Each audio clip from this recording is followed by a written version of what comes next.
So now that we've covered some basic chemistry and the structure of water, we're going to jump into biochemistry, or the chemistry of living things. So organic chemistry is the study of carbon or carbon compounds. All organic compounds contain carbon, and actually you may also read that they contain carbon and hydrogen, both of those elements. And we once thought that organic compounds were only made by living things, and so that's where the name organic came from. It actually translates to from life, but today we know that's not necessarily true, but the name kind of stuck. And it's not the same organic, like when you go to the grocery store and they talk about organic. That means like all natural, but in chemistry, the term organic specifically is going to refer to compounds that contain carbon. So what makes carbon so special is that it can make exactly 4 bonds. It has 4 valence electrons, and if you recall, atoms typically want to have 8, and they'll either gain, lose, or share to get 8. And if it was close to 8, like if it had 7, it would probably just gain 1. And if it only had 1, it would probably lose it. But when you have exactly 4, it's kind of hard to gain 4 or lose 4. And so carbon's going to be most likely to share instead of gaining or losing. And so here are the 4 valence electrons in the outer shell, and carbon will make 4 bonds. Always. It will always make 4 bonds. Now, you'll learn a little more about this in chemistry, but it can actually form single bonds, double bonds, triple bonds. It can make rings. I'm going to show you some examples of carbon structures, and you'll see that there's so many different kinds of structures it can form. That's what makes it so versatile and so useful for living things. So these are some pictures of different kinds of carbon compounds, and you'll notice these are here double bonds in this. This is a ring shape in this one. These are rings hooked together. This is another compound. This happens to be a steroid, if you know what steroids are. This is a polysaccharide. These long carbon chains, this is probably a fatty acid. So carbon can form all kinds of things: fats, carbohydrates, proteins, lipids. These are the compounds of life. So that's what we're going to be focusing on. There's actually lots of organic compounds, but the ones we're going to focus on are the compounds found in living things. And each one of the ones that we're going to talk about is going to be made from pieces called monomers, and those monomers are going to be put together into polymers. And we're going to call those macromolecules. Macro as in large-scale molecules. And it's easy to remember mono for one and poly for many. So each macromolecule that we talk about, we'll talk about the monomer that is the building block for it, and then the polymers that that monomer can be put together to make. So depending on which monomers we're talking about, that's how we get these 4 compounds that I mentioned. So we have carbohydrates, we have lipids, we have proteins, and we have nucleic acids. Each one has its own unique monomer, and then, like I said, those monomers get put together and make these larger molecules, which we call polymers. So let's start with carbohydrates. So in carbohydrates, there's actually a ratio you can look for in the monomers. The monomers have what we call a 1:2:1 ratio. What I mean is, there's always, for every 1 carbon, there's 2 hydrogens, and then 1 oxygen. Or another way to think of this is that the number of hydrogens is twice the number of carbons and oxygens. So notice here, C2H4O2. See how this is double the other ones. C3H6O3. This is double the other 2. C6H12O6. So each monomer of carbohydrates has that special ratio of 1:2:1 carbon to hydrogen to oxygen. And usually we kind of associate carbohydrates with our main energy source, although there are some other roles that they play, which we'll talk about. They also form structures like plant cell walls, which again I'll show you a picture of. They're building blocks. So the monomer of carbohydrates is called monosaccharide. Saccharide means sugar. So some examples of monosaccharides are glucose and fructose. Fructose is actually in fruits. It's an easy way to remember, fructose in fruit. And we make high fructose corn syrup from fructose, which is very sweet, and it's used as a sweetener. Glucose is what we have in our cells and in our bloodstream. It is our main energy source in our body. If you put two monosaccharides together, you get a disaccharide. Mono is 1, di is 2. Some examples of disaccharides are sucrose. This is table sugar, like what you would put in coffee, for example, or what you bake with. If you've ever baked a cake or baked cookies and you need sugar in your recipe, it would be sucrose. Lactose, most people recognize that one. It's in dairy products. Some people are lactose intolerant. It means they don't digest that particular disaccharide very well, and so it makes them sick when they ingest it.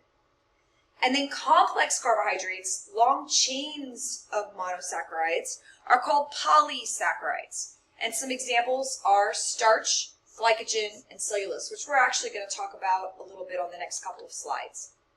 So very quickly, some foods that contain monosaccharides. Candy would be a really good example. Fruit. You could think of things that typically taste sweet. These would be things that would have that would be mainly composed of probably monosaccharides. Disaccharides, I told you dairy, because we mentioned lactose is in dairy. Also, I mentioned like table sugar and baking, the sugar you bake with, sucrose. And then polysaccharides, if you think of starchy things, usually you think of things like rice, potatoes, pasta. I thought of another one. Oh, bread. Yeah, so these are all things that would contain polysaccharides. Or sometimes you'll hear like athletes talk about them being like complex carbohydrates because they're bigger, they're more complicated. When you digest them, you break them back down into monosaccharides to use them for energy. These are some pictures. It's a little blurry here, but this is a monosaccharide. See how it's just a single ring? This is a disaccharide, so see how you've got two rings hooked together. And this is a polysaccharide, or a section of it. In reality, starch and other polysaccharides may be like 100 or more of these rings hooked together in a really big chain. And like I said, when you need energy and you digest these, your stomach and your small intestine, you'd have enzymes that would basically break these down into monosaccharides, and then you could use them for energy. So, some complex carbohydrates that are worth noting in animals. Glucose is our main source of energy, as I mentioned. We'll do a whole chapter about cell respiration, and glucose is the main energy source for that. And then when we need to store that between meals, I mean, if you think about it, you don't eat all day long. You're not on an IV drip of sugar. So how do you get the sugar you need throughout the day? Well, you store it temporarily as something called glycogen. And this is in your liver as well as in your muscles. And then as you need sugar, your cells need sugar throughout the day, slowly the glycogen breaks down into glucose. And that's basically your energy source between meals. If your glucose gets low, it sends signals to your liver and your muscles, hey, release some more glucose, we don't have enough. On the flip side of that, if you eat too much sugar, you just convert the extra to glycogen and you store it for a later time. Now, eventually, by the way, you might say, oh, I thought you stored energy as fat. If you don't use, all the foods that you eat, if you're eating way too many calories each day, eventually you can convert everything to fat for really long-term storage. So glycogen is not long-term like months and years. Glycogen is just sort of how you store your glucose between meals. In plants, two important complex carbohydrates. One is starch. Starch is how plants store excess sugar. Again, think of potatoes, rice, wheat, things like that. Those are all full of starch. And then cellulose, this is what cell walls are made of. We're actually going to look at this exact plant under the microscope in our next chapter, but these are cell walls. Animal cells don't have cell walls. We only have a cell membrane.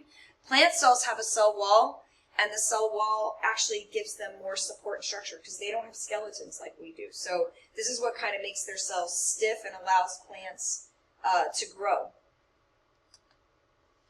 This is just showing how starch is a polymer. Remember, glucose would be the monomer, and then you hook that together into long chains. Our second group is lipids. Lipids, what they all have in common is that they don't dissolve in water. Lipids are not soluble in water. They include triglycerides, waxes, and also steroids, which like estrogen and testosterone are steroid hormones in your body. Actually, cholesterol is also a steroid. They are used for storing energy. There's other things they're used for too, I should clarify. But they store twice the energy as carbs and proteins, which means they can store energy in small amounts of space. So fats are awesome energy storage for us because they keep us kind of streamlined, but still hold on to energy for long periods of time. They also can insulate us and cushion us. So there's a lot of things fats do for us. They also form parts of our cell membranes. There's a special kind of lipid called phospholipids that form the cell membrane. They can form waterproof coverings like waxy coatings on leaves. And steroid hormones like testosterone or estrogen, or even things like cortisone, like you put on rashes and things as an anti-inflammatory, that is a steroid. The building blocks of most lipids are what are called fatty acids, and I'm going to show you a picture of fatty acids. Steroids actually have a different structure. It's a very unique structure that only they have, but both fatty acids and steroids still have in common that they're not soluble in water. That's something that all lipids have in common. So the difference between a saturated and an unsaturated fat, you've probably heard about saturated and unsaturated fats. Saturated fats are actually, they'd say they're less healthy for you. They are typically solids at room temperature. And the reason why is because they have all single bonds between the carbons in the chain. You're going to see they're like long chains of hydrogen and carbon, which is actually why they don't dissolve in water, by the way. Because if you remember, water was polar, covalent, and it had charges, partial charges.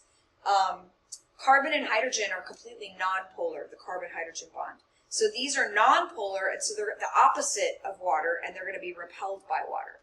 Now, unsaturated fats have at least one double bond in the carbon chain. So saturated fats are generally solid at room temperature. If you think of the marbling in steak or bacon grease, even butter, these are saturated fats.